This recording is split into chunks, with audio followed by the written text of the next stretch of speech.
போராட்டம்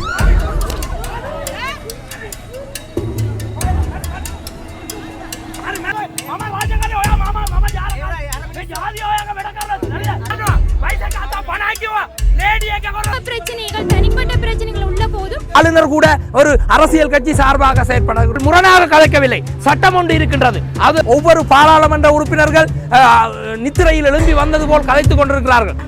அப்ப நான் கல்யாணம் கட்டி சுகம் இல்லாம இருக்கேன். எனக்கு போராடுவோம் போராடுவோம்.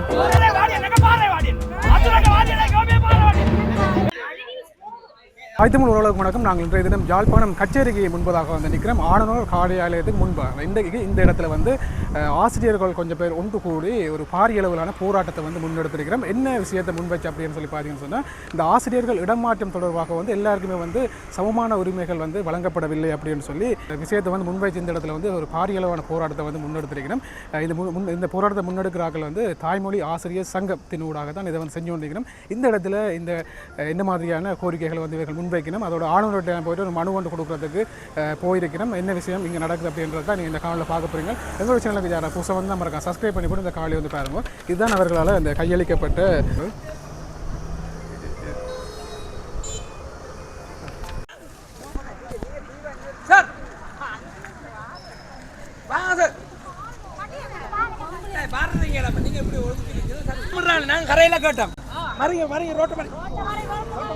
இப்போ ஆளுநருடைய இந்த ஆஃபீஸுக்கு முன்பதாக இவர்களை போராட்டம் செய்ய விடாமல் தடுத்தால ரோட்டை மறைத்து அவர்கள் போராட்டம்.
நாங்கள் கேட்டோம் உள்ளுக்கு இருக்கிறதுக்கு.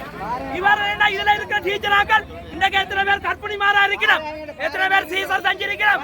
55-60 வயசுக்கு பிள்ளையாரு இந்த போலீஸ் அராஜகம் ஒழிக்க, போலீஸ் அராஜகம் ஒழிக்க, போலீஸ் அராஜகம் ஒழிக்க, போலீஸ் அராஜகம் ஒழிக்க, போலீஸ் அராஜகம் ஒழிக்க, போலீஸ் அராஜகம் ஒழிக்க. கற்பனை ஆசிரியர்களை துன்புறுத்தும் அரசு கற்பனை ஆசிரியர்களை துன்புறுத்தும் அராஜகம் ஒழிக, போலீஸ் அராஜகம் ஒழிக.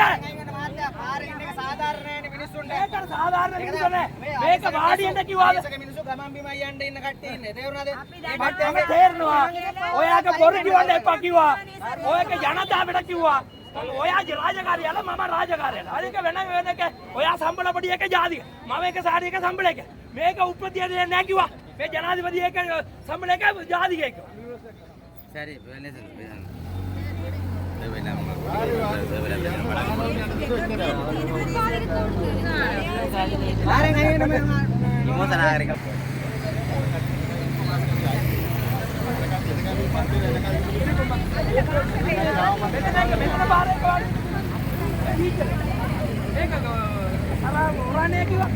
पोलिस टीचर कौदौरा टीचर पोलिस अड़ माध्यवे जनाधिपति कौदौरा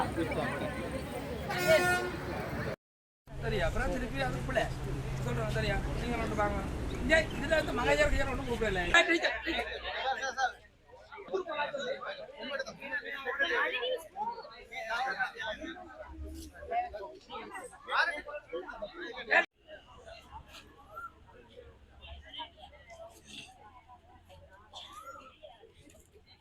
இலங்கை தாய்மொழி ஆசிரியர் சங்கத்தினுடைய பொதுச் செயலாளர் புயல்நேசன்.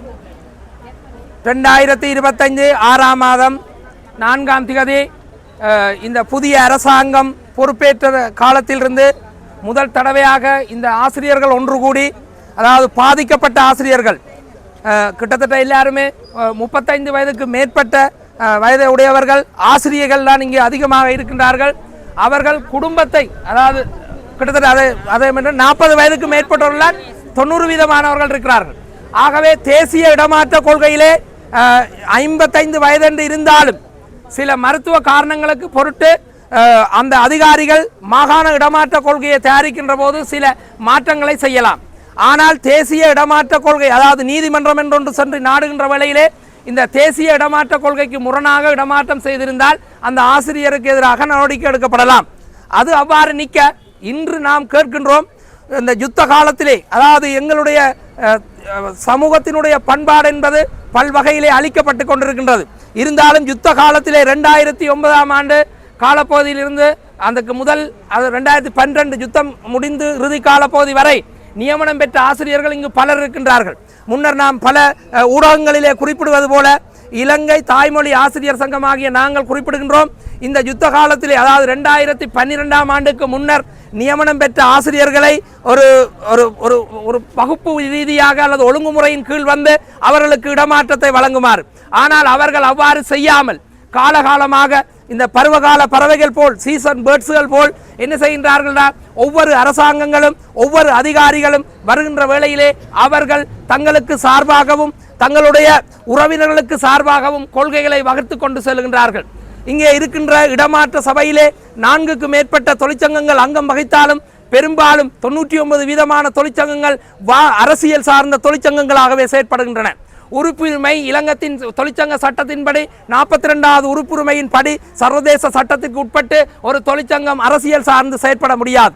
இன்று ஒரு ஆளுநரை சந்தித்த ஒரு வெட்கப்பட வேண்டிய விஷயம், முன்னர் ஆளுநரை சந்தித்த பாராளுமன்ற உறுப்பினர்கள், வடமாகாண பாராளுமன்ற உறுப்பினர்கள் சங்கத்தினுடைய உறுப்பினர் என்ற வகையிலே ஆளுநரை சந்தித்திருக்கின்றார்கள். ஆகவே நாங்கள் எங்களுக்கு இன்னும் ஒரு வகையிலே ஒரு சந்தேகம் கொள்ள தொடங்குகிறது. இந்த ஆளுநர் முறைப்படி நிர்வாகத்தின்படி அறிவித்திருக்கிறோம், ஏன் இந்த ஆளுநர் கூட ஒரு அரசியல் கட்சி சார்பாக செயற்படுகின்றாரோ? ஆனால் அவர் அவ்வாறு செயற்பட்டால் அது அந்த ஒரு பாரதூரமான விளைவை எடுத்தும் மக்கள், இந்த ஆசிரியர்கள், பாதிக்கப்பட்ட ஆசிரியர்களுக்கு அவர் கலந்து ஆலோசித்து பரிசீலனை அடிப்படையில் வழங்க வேண்டும்.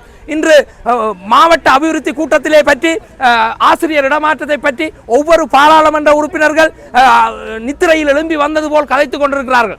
ஆனால் இன்று ஆசிரியர்களோடு அவர்களோடு ஒட்டி உறவாடிக்கொண்டு அவர்களுடைய பிரச்சனைக்கு தோள் கொடுத்து கொண்டிருக்கின்ற ஆசிரியர் சங்கங்களோடு எந்த விதமான கதைகளையும் கதைக்காமல் அவர்கள் அடுத்த தேர்தலுக்கு தங்களை பலப்படுத்துவதற்காக பேச்சளவிலே மேடையிலே முழங்கிக் கொண்டிருக்கிறார்கள். ஆனால் இங்கே ஆசிரியர்கள் ஒரு சமூகத்தை கட்டமைக்கின்ற எதிர்கால சிப்பிகளை உருவாக்குகின்ற ஆசிரியர்கள் வீதியிலே அவலப்பட்டு கொண்டு போராடி கொண்டிருக்கிறார்கள். இவர்களுக்கு ஒரு நீதி கிடைக்கும் வரை நாங்கள் அடுத்தடுத்தாக எங்களுடைய போராட்டத்தை வடமாகாண ரீதியாகவும் தேசிய ரீதியாகவும் விஸ்திரப்படுத்த இருக்கின்றோம். நாம் இறுதியாக இந்த இடமாற்றத்தை, அதாவது வருடாந்த இடமாற்றத்திலே மடு பிரதேசம் செய்தவர்களுக்கு சிலருக்கு தீவகம் போடப்பட்டிருக்கின்றது, துணுக்காய் பிரதேசம் செய்தவருக்கு சிலருக்கு வடமராட்சி கிழக்கு போடப்பட்டிருக்கிறது.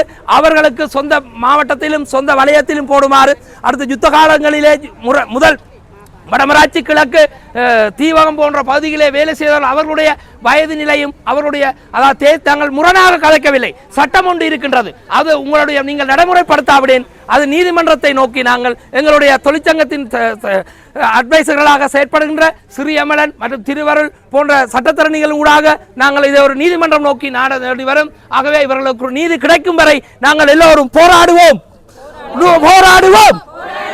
நீதி கிடைக்கும் வரை போராடுவோம், போராடுவோம், நீதி கிடைக்கும் வரை போராடுவோம்.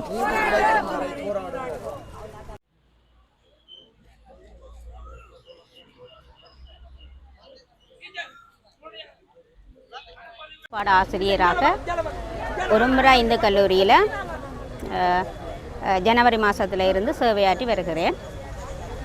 எனது முதல் நியமனம் 2011 கிழக்கு மாகாணத்தில் திருகோணமலை என்கின்ற மாவட்டத்தில் ஈச்சலம்பட்டு கோட்டத்தில் இருக்கின்ற பெருகல் என்கின்ற இடத்துல அதிகஷ்ட பிரதேசமாகிய மூதூர் துவாரகா வித்தியாலயத்தில் 5 வருடங்கள் சேவையாற்றி வந்தேன்.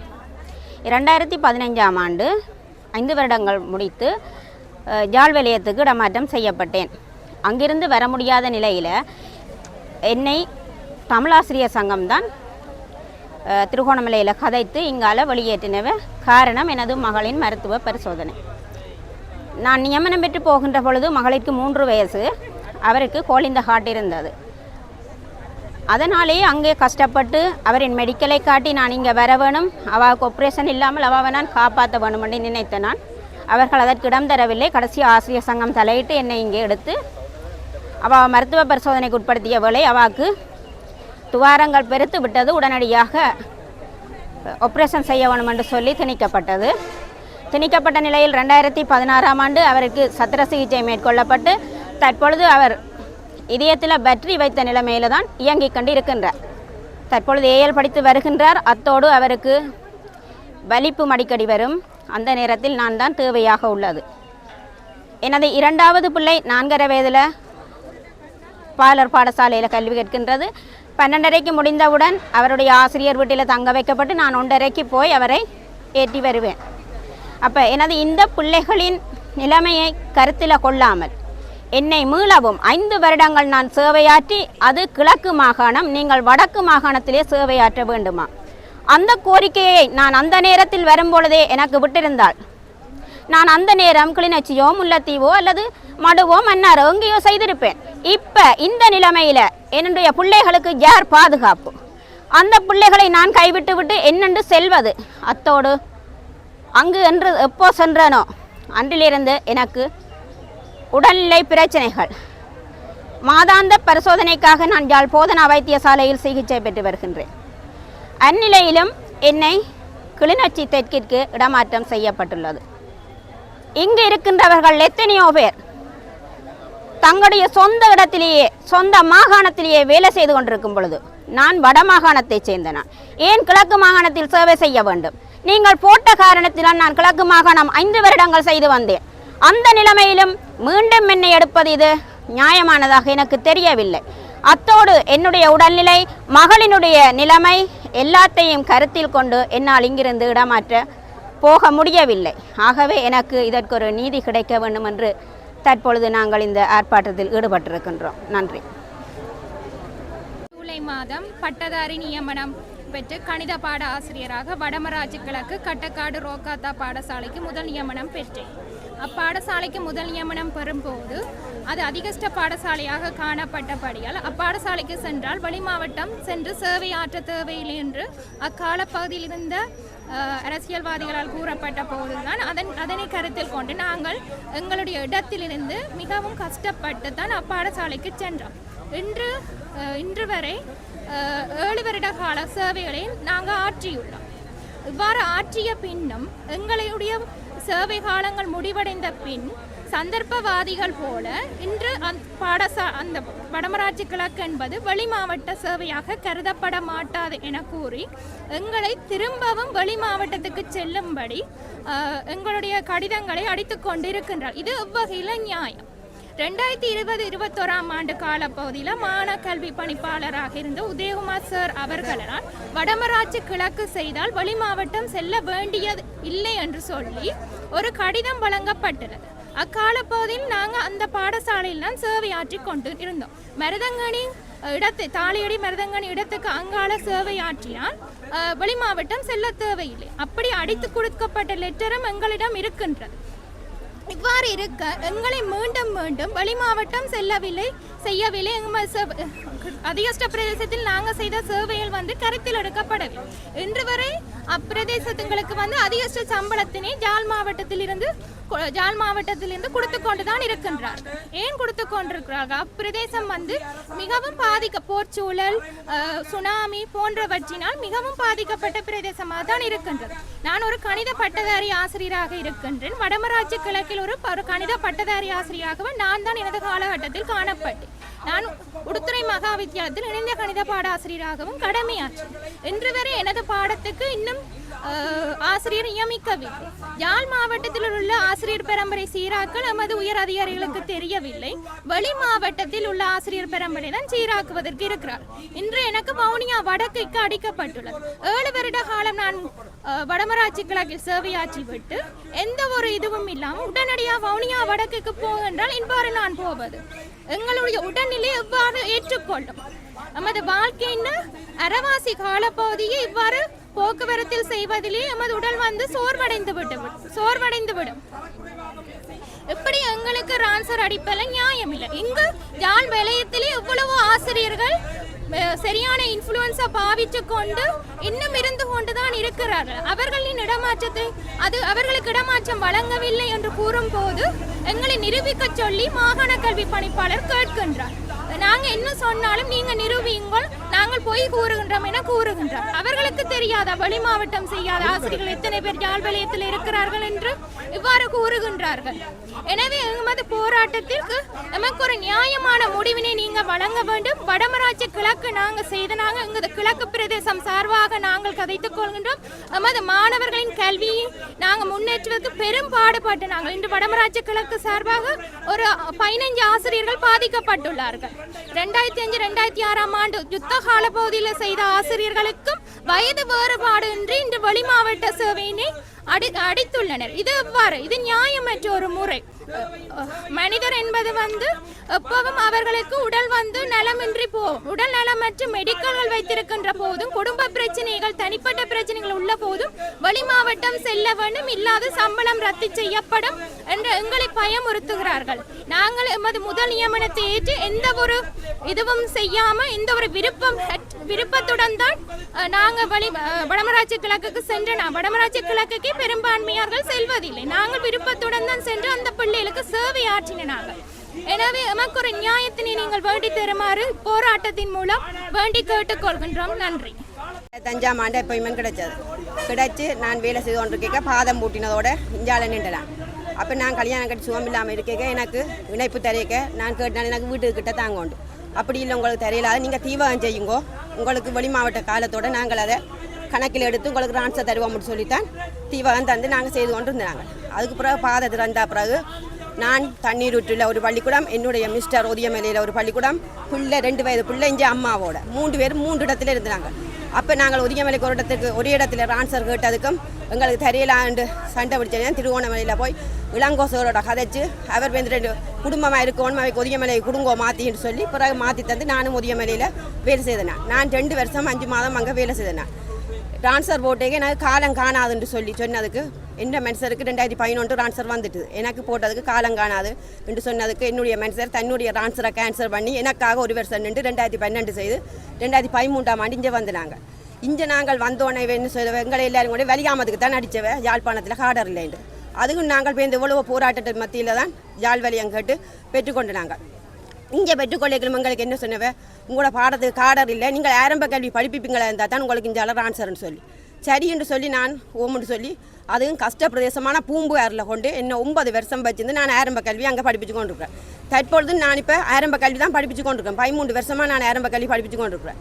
இப்போ போய் என்ன திருப்பி நடனம் அடித்து கிளிநொச்சி வழக்குக்கு போகுண்டா 13 வருஷத்தில் நான் அந்த பாடத்தை விட்டுட்டேன். மற்ற பாடங்கள் இருந்தாலும் படிப்பிச்சு போட்டு படிப்பிக்கலாம். எங்களோட பாடத்தை பொறுத்தவரையில் அப்படி படிப்பிக்கலாது. ஏன்னா நான் படிக்கிற நேரம் இருந்த உருப்படிகள் வேறு, இப்போ இருக்கிற உருப்படிகள் எல்லாம் வேறு. நான் இனி ஒரு ஆசிரியருக்கு கீழே சென்று படித்து போய்த்தான் நான் அங்கே படிப்பிக்கணும். எனக்கு அதோட வயதான அம்மா அப்பா இருக்கணும், அவையை பார்க்க வேண்டிய கடமை எனக்கு இருக்குது. 82 வயது கடந்த அம்மா அப்பா இருக்கணும், அவையும் பார்க்க வேண்டிய கடமை இருக்குது.